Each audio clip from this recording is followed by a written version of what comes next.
chers spectateurs. Nous tenons à vous informer que la vidéo que vous vous apprêtez à regarder aborde des sujets sensibles liés aux troubles mentaux. Notre intention est d'offrir une perspective informative et respectueuse sur ces questions importantes. Cependant, veuillez prendre en compte que certaines histoires, images ou discussions pourraient être perturbantes pour certaines personnes. Il est crucial de faire preuve de compassion et de respect envers toutes les personnes qui vivent avec des troubles mentaux. Nous vous remercions de votre compréhension et de votre engagement à traiter ce sujet avec respect et sensibilité. Sur ce, bon voyage.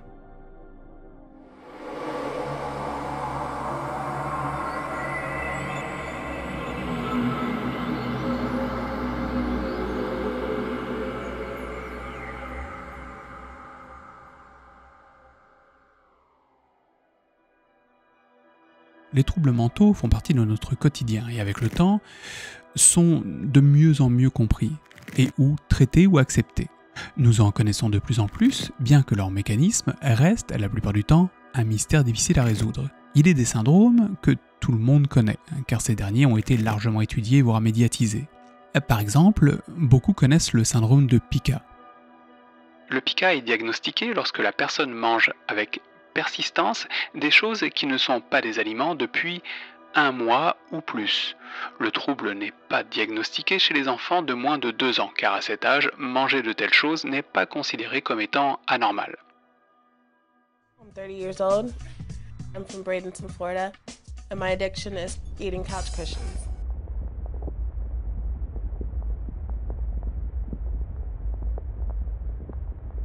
My earliest memory of eating cushion, I was about 10 years old, and my cousin, we were in his room, and he's like, try this.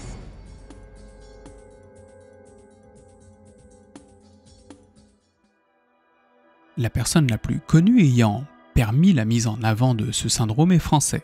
Son surnom, Monsieur Mange-Tout. Son nom, Michel Lotito.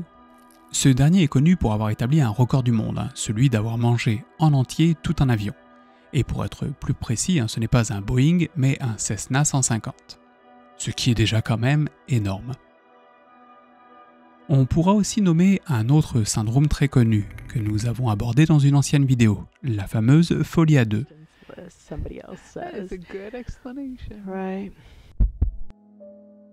Ce que je viens de vous montrer est un exemple assez gentil de ce que peut être la folie à deux.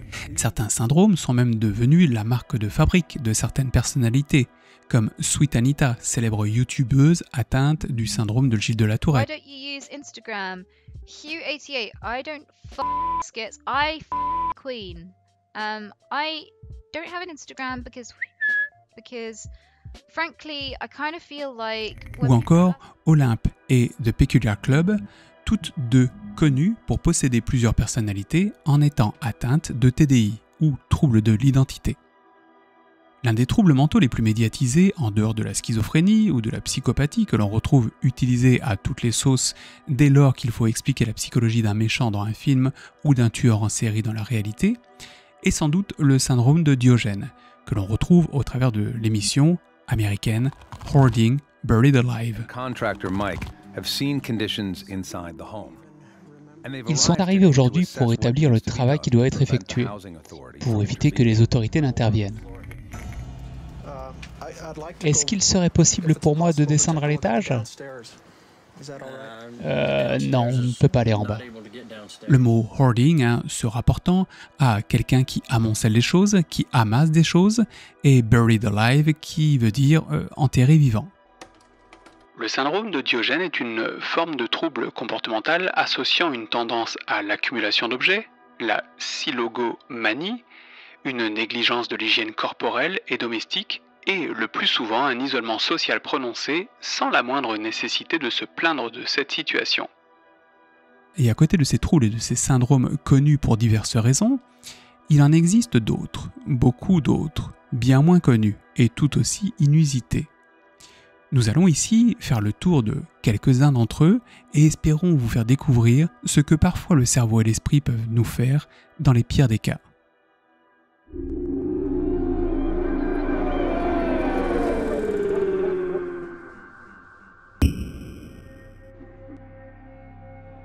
L'obusite est plus connu dans les médias sous sa terminologie anglophone, le shell shock syndrome. Il s'agit d'un ensemble de symptômes psychologiques et physiologiques observés chez certains soldats au cours de la Première Guerre mondiale.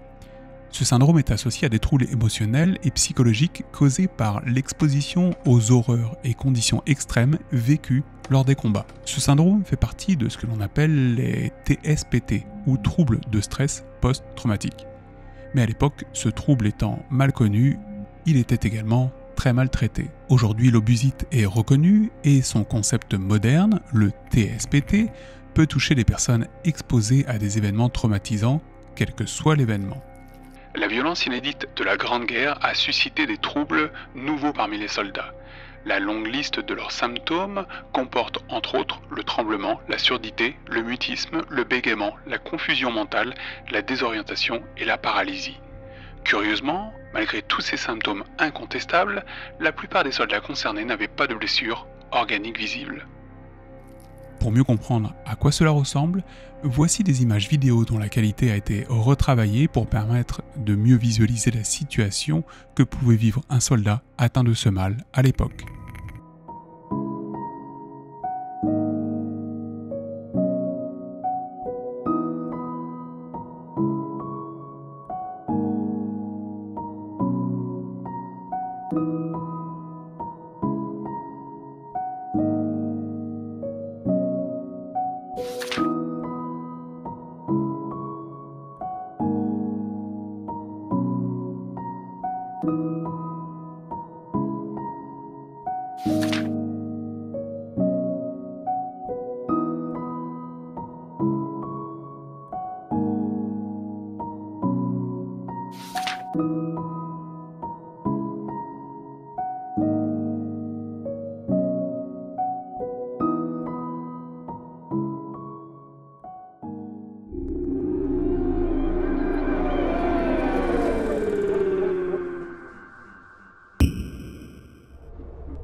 Voici un bien curieux trouble qui, d'un point de vue extérieur, nous donne un peu l'impression que la personne qui en est atteinte vit dans un monde un petit peu à la Matrix.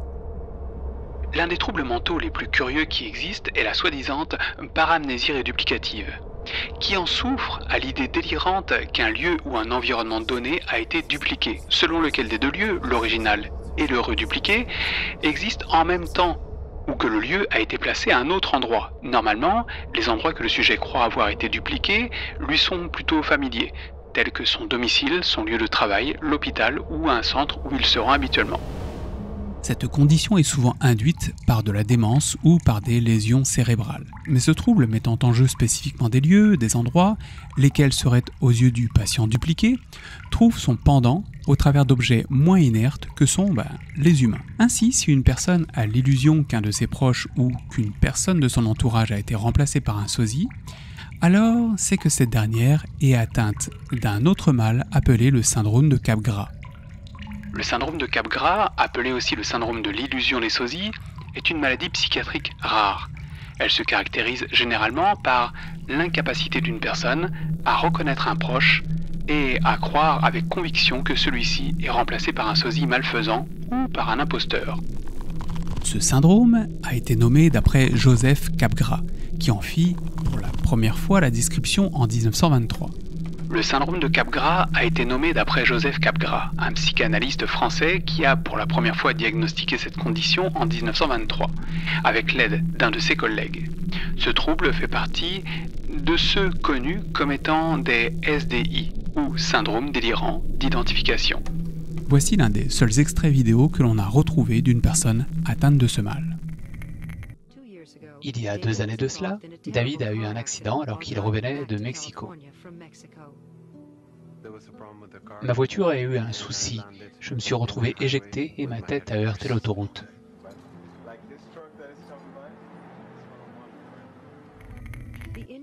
Suite à sa blessure au cerveau, David a développé un symptôme rare, nommé le syndrome de Capgras.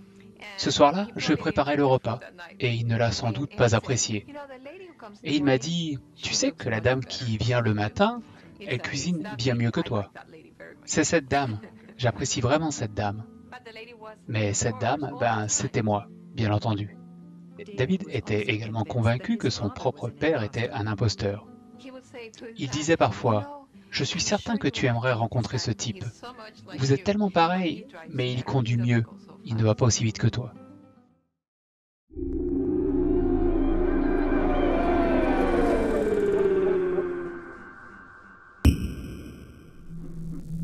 Alors là, nous allons aborder un mal très peu connu, nommé illusion de verre ou délire de cristal.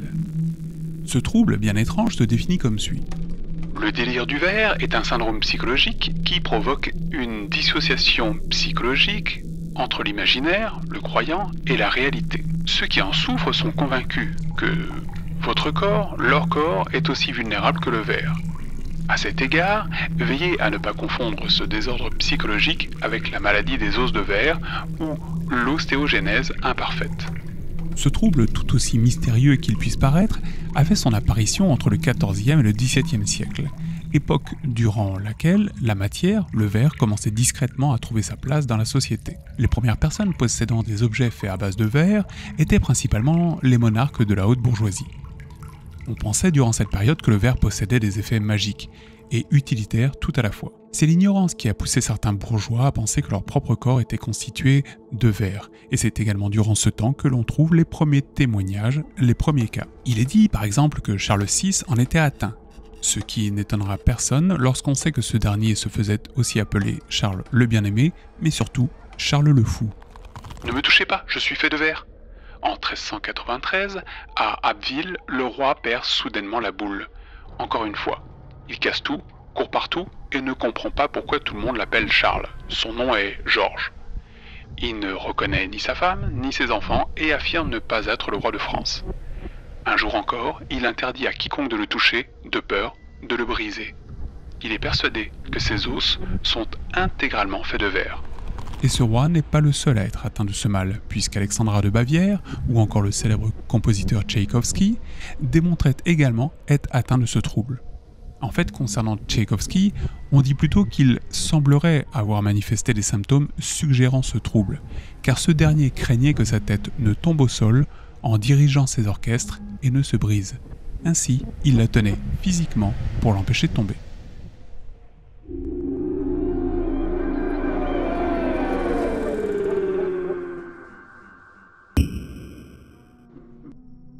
Alors attention, ici on ne va pas parler des racistes, qui, dès qu'ils entendent une langue étrangère, n'étant pas la leur, se sentent agressés car ils n'ont pas la capacité d'accepter que d'autres cultures que la leur existent.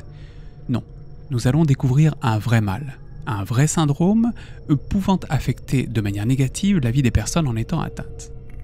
Lorsqu'elle se réveille à l'hôpital après son accident, Lynn Rowe découvre que son anglais a pris un léger coup de French accent et ça dure depuis 8 ans. It makes me so angry because I am Australian. I am not French. Rob. C'est souvent sa fille qui parle pour elle en public. À 62 ans, Lynn est très anxieuse. Elle doit pourtant apprendre à vivre avec cette anomalie. I don't try to hold it in anymore. Because for me it was not healthy. D'autant que son accent ne disparaîtra jamais. Le SAE est une lésion des tissus dans la zone du cerveau responsable du langage. C'est un accident, un vrai coup du sort qui lui est arrivé. Ce qui se passe, c'est que l'accent français a empiété sur son accent original. Un syndrome très rare. Seuls 62 cas sont répertoriés dans le monde, dont 2 en Australie. Vous l'aurez compris, cet étrange mal, faisant souvent son apparition après un AVC ou un choc à la tête, ajoute à la langue maternelle un accent qui ne nous appartient pas. On retrouve pas mal de témoignages d'anglophones étant atteints par ce syndrome, mais très peu de français. Toutefois, en fouillant un peu dans les archives d'internet, nous avons réussi à mettre la main sur un extrait provenant de l'émission 100% Logique, présentée par Cyril Ferraud, dans laquelle le présentateur se retrouve, sans le savoir, face à une madame étant en proie à ce trouble. Écoutez plutôt. Anglaise, non, d'origine? Non, pas du tout. C'est-à-dire suédoise? Non. Danoise? C'est-à-dire que américaine? Je viens d'un petit village sartois. Ok. Voilà. Le Mans, pas loin, quoi? Pas loin. Ok. Voilà. Et je suis française. À moins que Sanader ait déménagé en Angleterre. Alors pas à ma connaissance, mais d'où vous vient ce petit accent anglais alors? Je ne sais pas. Comment ça, je sais pas? C'est-à-dire que je suis née en France et que suite à une petite opération bénigne, je me suis réveillée avec cet accent. Avec l'accent anglais? Oui. Sans rire? Oui. Non mais c'est une vraie histoire que vous nous racontez là? C'est une vraie histoire. Mais c'était une opération, c'est un truc qu'on peut dire ou pas? C'était quoi? C'était la gorge, les amygdales, un truc comme ça? Les amygdales, oui. Mais moi on m'a enlevé les amygdales aussi, je parle pas comme vous. Mais attendez, alors ça veut dire, non franchement, vous parliez avec un accent on va dire français, basique, et vous vous réveillez et vous parlez anglais? C'est exactement ça. Non mais c'est un truc de fou. Attention toutefois, bien qu'à nos oreilles, les personnes atteintes par ce syndrome paraissent avoir acquis un accent qui n'est pas le leur, ce n'est en fait pas le cas. Au niveau neurolinguistique, le cerveau des patients n'a pas décidé de prendre un nouvel accent, mais plutôt de modifier l'élocution des patients. C'est nous qui, à l'écoute, percevons ce changement comme étant un autre accent, et non l'accent qui est induit dans la langue maternelle de la personne se réveillant ainsi. En gros, cette nouvelle élocution est devenue, à nos oreilles, l'illusion d'un accent étranger.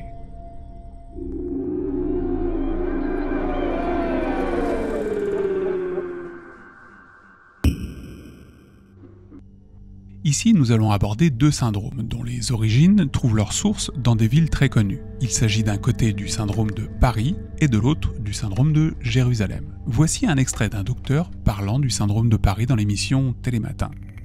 Vous êtes sérieux, Gérald? Oui, ça s'appelle le syndrome de Paris. Et en fait, c'est quand des touristes ont tout misé pour visiter la capitale, pour voir la Dame de Fer. Parfois, c'est le voyage d'une vie. Hein. Et ils sont devant la Tour Eiffel, ils sont devant Notre-Dame, ils sont devant ces monuments magnifiques. Et là, ils décompensent sur le plan psychiatrique. Alors, c'est souvent des touristes japonais qui vont faire une espèce de crise d'angoisse, d'attaque de panique, une fois qu'ils ont atteint leur but. Bah oui, et on les retrouve aux urgences psychiatriques. En fait, ce sont des symptômes psychiatriques aigus avec des hallucinations, un sentiment parfois de persécution, une dépersonnalisation, bref, de vrais symptômes psychiatriques, parfois des manifestations psychosomatiques. Comme vous l'avez entendu, ce syndrome semble bien réel et paraît toucher en particulier les Japonais ou les Japonaises visitant Paris. Ce mal a pour la première fois été décrit par un psychiatre japonais, vivant lui-même à Paris en 1989. Et voici ce qu'il en disait. La déception liée au contact avec la réalité quotidienne est aussi un facteur d'incompréhension et d'angoisse, mais aussi de désillusion et de dépression. L'image stéréotypée de Paris, ville de consommation de produits de luxe, largement véhiculée par les sources d'information, ne résiste pas à la quotidienneté. Nous ne sommes pas tous et tout habillés chez les grands couturiers. Notre vie n'est pas seulement oisive et culturelle, la politesse, le raffinement, la galanterie ont fait long feu. Ce qui semblerait donc induire ce syndrome serait donc avant tout une forme de déception, la déception d'une attente qui fait tomber de haut les Japonais qui, une fois dans la capitale de Paris, se retrouvent face à une réalité qu'ils ont du mal à accepter. La désillusion. Mais bien que ce fameux syndrome de Paris puisse faire sourire, il n'en est pas de même concernant le syndrome de Jérusalem, qui lui est un peu plus problématique. Le syndrome de Jérusalem est le pendant religieux d'un autre syndrome, celui de Paris. Cette fois qui ne touche qu'une vingtaine de Japonais par an, qui ne supportent pas la différence abyssale entre la ville lumière dont ils ont rêvé et la triste réalité. Paris ou Jérusalem peuvent donc créer chez le touriste le même type de trouble, sauf qu'en ce qui concerne la ville sainte, son aspect religieux rend la situation un peu plus spectaculaire. Voici 3 exemples de cas qui ont été constatés sur place. Une professeure irlandaise s'est présentée à l'hôpital de Jérusalem, convaincue qu'elle allait donner naissance à l'enfant Jésus, alors qu'elle n'était même pas enceinte. Un touriste canadien, pour sa part, pensait qu'il était la réincarnation moderne de Samson, le personnage biblique, et s'est donc mis à vouloir abattre le mur des lamentations à main nue. Enfin, un Autrichien est entré dans une rage folle, dévastant la cuisine de son hôtel, lorsqu'il a compris que les cuisiniers ne lui serviraient pas dans sa chambre le dernier repas du Christ, la fameuse scène. Il se prenait donc pour Jésus. Dans l'extrait qui va suivre, vous allez voir une dame filmée dans les rues de Jérusalem. Submergée par l'atmosphère religieuse, elle est prise de bouffées délirantes, lui faisant croire qu'elle est le Messie. A psychological disorder, altogether another.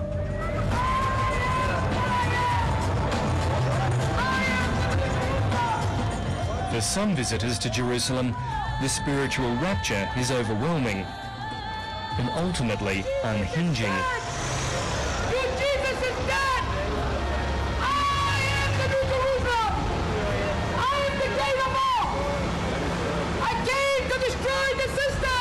formerly from the United States, Maria Pankow's conduct and demeanour is disturbing. I am the New Jerusalem!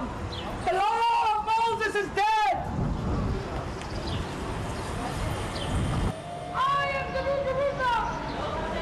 Mother-in-law! תסמונת ירושלים, הדבר שמייחד אותה בעיניי זה שאנשים עם איזושהי רמה של חוסר יציבות רגשית מגיעים לעיר כתוצאה ממערכות של מחשבות והזיות וחזיונות.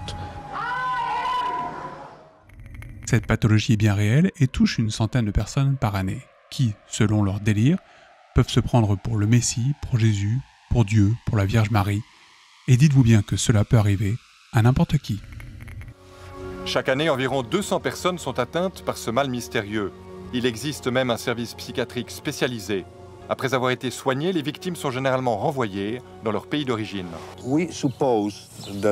Nous imaginons que ces personnes ont intériorisé d'une façon extrêmement personnelle les lieux saints de Jérusalem.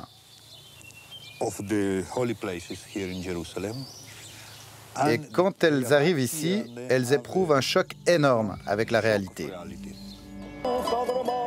À Jérusalem, on peut croiser toutes sortes de personnages hauts en couleur, comme cet homme qui se prend pour le roi David.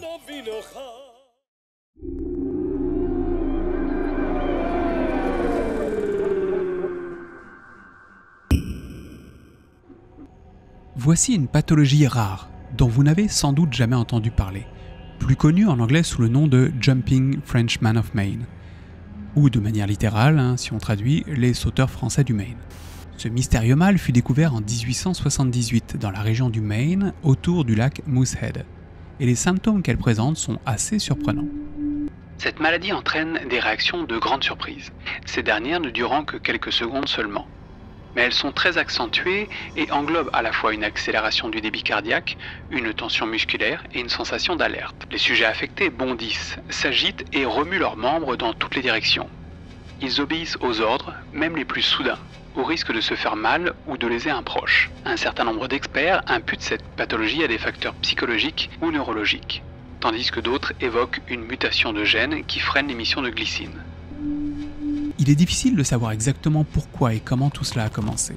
Et jusqu'à aujourd'hui, seuls sont faits de multiples suppositions. Et pour cause, ce symptôme est rare, rendant ainsi très difficile son étude. Sauf qu'à l'autre bout du monde, en Malaisie, il existe un mal similaire, à une moindre échelle, et encore, pouvant nous apporter quelques indices comportementaux pour mieux comprendre ce qu'était le syndrome du Jumping Frenchman of Maine. Il s'agit d'un groupe d'individus, appelés les LATA.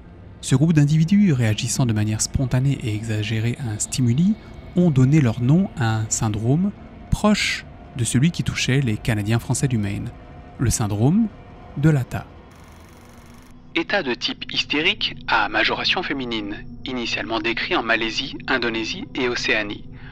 Rencontré dans de nombreuses parties du monde, il est nommé, par exemple, Miriaki en Sibérie, Imu au Japon, souvent précipité par une peur ou une situation conflictuelle.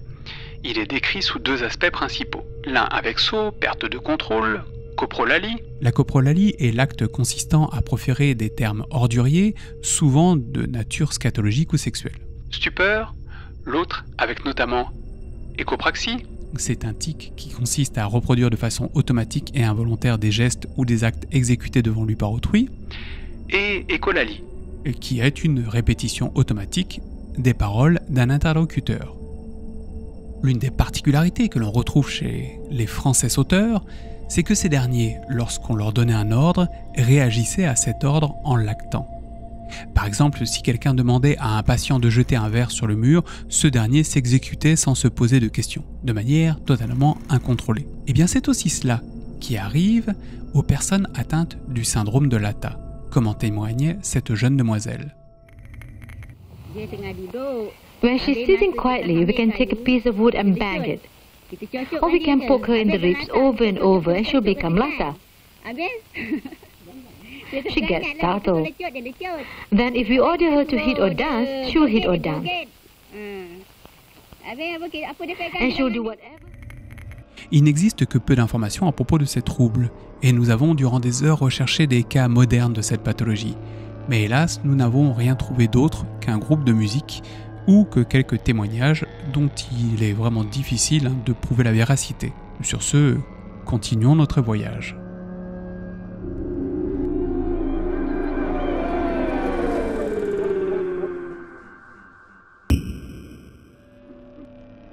Alors voilà un syndrome peu connu, étonnant et inattendu. Son nom, le Koro. Ce dernier est particulier car il se manifeste principalement chez les Asiatiques.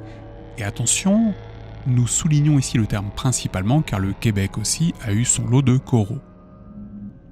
Le Koro est un syndrome relativement rare, lié à divers aspects d'ordre étiologique, clinique, diagnostique et culturel, donnant lieu à plusieurs débats controversés. Bien que seuls 19 cas ont été diagnostiqués à Hong Kong sur une période de 15 ans, ce syndrome peut parfois prendre des proportions épidémiques, comme à Singapour, où plusieurs sont apparus suite à une infection porcine, ou en Thaïlande, où un millier de cas ont été recensés après la guerre du Vietnam. Dans la province de Guangdong, 2 phénomènes ont été clairement documentés, en 1984-85 et en 1987, où au total 2000 cas ont été déclarés. Des cas ont également été observés en Inde, bien que ce pays soit culturellement différent. Les auteurs indiquent qu'il y a également eu 6 cas recensés au Québec. Mais quel est donc cet étrange mal qui semble toucher plus les Asiatiques que les autres? De quoi peut-il s'agir? Pour le savoir, voici un petit résumé de cette pathologie. Le syndrome de Koro est un trouble psychiatrique spécifique à certaines cultures asiatiques. Il est caractérisé par la survenue brutale d'une anxiété intense associée à la peur d'une rétraction du pénis dans le corps qui peut mener à la mort. Ce syndrome, tout aussi étrange soit-il, fait partie d'un groupe de troubles, les TDC, ou troubles dysmorphiques du corps, qui consistent à penser de manière irrationnelle qu'une partie de notre physique est déformée, alors qu'en réalité il n'en est rien. On retrouve par exemple des troubles dysmorphiques dans le cas des personnes atteintes d'anorexie, qui voient leur corps plus gros que ce qu'il n'est. Mais dans notre cas, dans le cas du Koro, les hommes pensent que leur pénis, quelle que soit sa taille, tend à disparaître dans le temps, jusqu'à les mener à leur mort. Le mot Koro vient entre autres du malais et désigne à la fois un pénis en langage argotique, mais également une tortue. Et en voyant ces images, on comprend pourquoi. Il arrive que les patients atteints de Koro placent sur leur partie génitale un appareil afin de s'assurer que leur pénis ne rentre pas dans leur corps, comme sur cette image.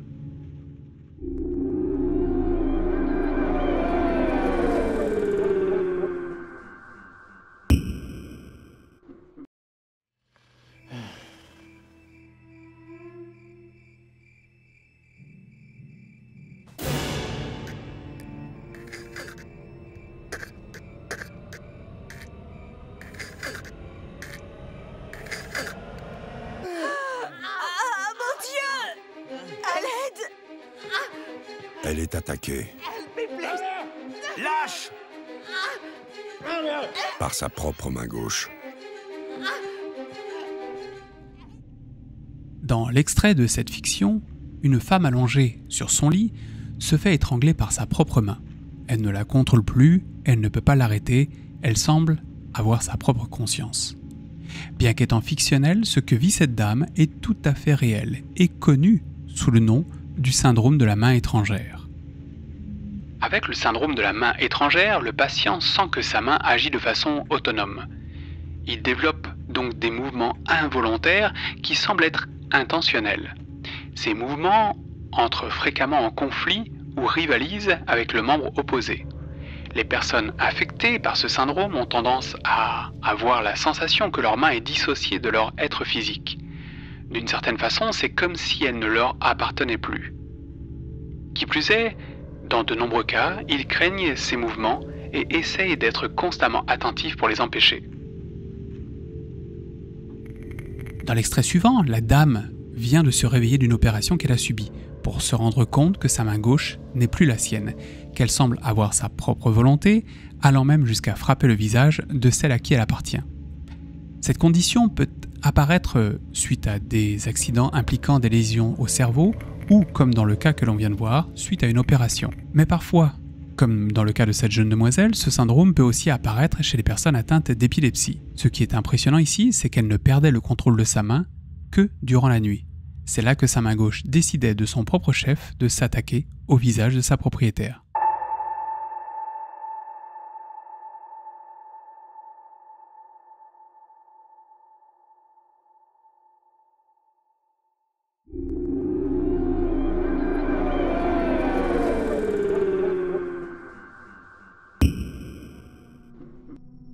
Des syndromes étranges, il en existe encore beaucoup d'autres.